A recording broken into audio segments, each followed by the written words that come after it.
High সবাইকে, আমি Ananya and again welcome back to my blogs. এখন তোমরা যে ব্লগটা দেখছো এটা হলো শনিবার আমি সারা রাত ঘুমাতে পারিনি, জানি না কেন। সো আমি ভাবলাম আমি অ্যাসাইনমেন্টগুলো নিয়ে এসেছিলাম, ওগুলোই আমি কমপ্লিট করতে থাকি। তো লিখতে লিখতে আমার একটা গোটা অ্যাসাইনমেন্ট কমপ্লিট হয়ে যায়, আর তখন বাজে সকাল 5:15। তো আমি ভাবলাম এখন আর ঘুমিয়ে কি লাভ, উঠে পড়ি।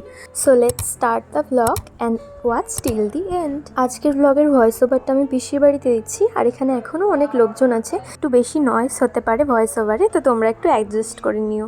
তো সকাল সকাল ঘুম থেকে উঠেই আমি চলে গিয়েছিলাম ছাদে ফুল তোলার জন্য। তারপরে পিসি বলল চা করতে, তারপর চা বানিয়ে আমি আর পিসি খেয়েছিলাম। তারপরে সকালে ব্রেকফাস্টে ছিল লুচি আর ফুলকপি আলুর তরকারি, সাথে ছিল আমলকির আচার। তারপর কিছুক্ষণ বসেছিলাম, আর বৌদি আবার চা করেছিল, তাই আবার অল্প চা খেয়ে নিলাম। তারপর এখানে জলজিরা আর লেবু দিয়ে একটা শরবত বানিয়েছিল বৌদি, এটাও খেয়েছিলাম। খাওয়া দাওয়ার পরে দুপুরে লাঞ্চে ছিল এখানে করলা আর পনিরের তরকারি। তো এগুলোই খেয়ে বিকালবেলা আমি একটু এদিক ওদিকে হাঁটাহাঁটি করছিলাম।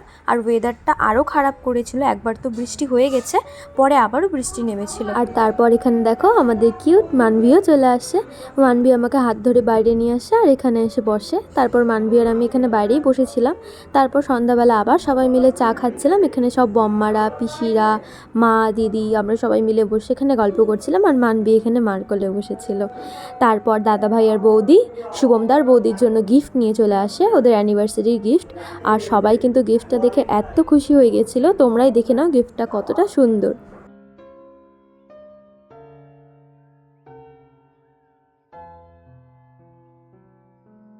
তারপর সন্ধেবেলা মুড়ি মাখা হবে বলে আমরা এখানে একটা দোকানে গেছিলাম মুড়ি কিনতে। মানবিকেও কোলে করে নিয়ে গেছিলাম। এখানে মানবি তো আমার কোলে উঠে সব ডগিগুলোকে দেখছিল। তারপর এখানে মুড়ি মাখার জন্য সব কিছু রেডি করে নিই। তারপরে মৌসুমি দিয়ে আর আমি মিলে সব মুড়িগুলোকে মাখছিলাম চানাচুর দিয়ে। মুড়ি মাখার পরে সবাই আবার একসাথে বসে গল্প করতে করতে মুড়ি খাচ্ছিলাম। এখানে তারপর আমি হাত মুখ ধুয়ে চলে আসি রেডি হওয়ার জন্য। তারপর আমিও রেডি হয়ে নিই। আর এখানে টোটাল ডেকোরেশনটা কিন্তু শুভমদা নিজে একাই করেছিল। বেলুনগুলো সবাই মিলে ফুলিয়ে দিয়েছিল, কিন্তু বাদবাকি ডেকোরেশন শুভমদা নিজেই করেছিল। তারপর এখানে কেক কাটিং করা হবে বলে সবাই সব কিছু রেডি করছিল। আর এই যে বৌদির আই মেকআপটা আমি করে দিয়েছিলাম। সেরকম কিছু করিনি, জাস্ট সিম্পলভাবেই করেছিলাম। তারপর পিসি এখানে শুভমদার বৌদিকে আশীর্বাদ করে দিচ্ছিল, যা যা করতে হয় ওগুলোই করছিল। তারপর বৌদির মাও আশীর্বাদ করে দুজনকে। আশীর্বাদ হয়ে গেলে এখানে ফার্স্ট টাইম দুজনের বিয়ের পরে আবার মালা বদল করানো হয়েছিল, যেহেতু ফার্স্ট অ্যানিভার্সারি সেই জন্য।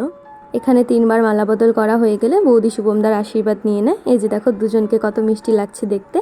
তারপর এখানে আমরা সবাই মিলে একসাথে মজা করছিলাম, খুব ভিডিও করছিলাম, গল্প করছিলাম, আড্ডা দিয়েছিলাম। তারপর এখানে আবার কেক কাটিং করতে বসে পড়ে দুজনে।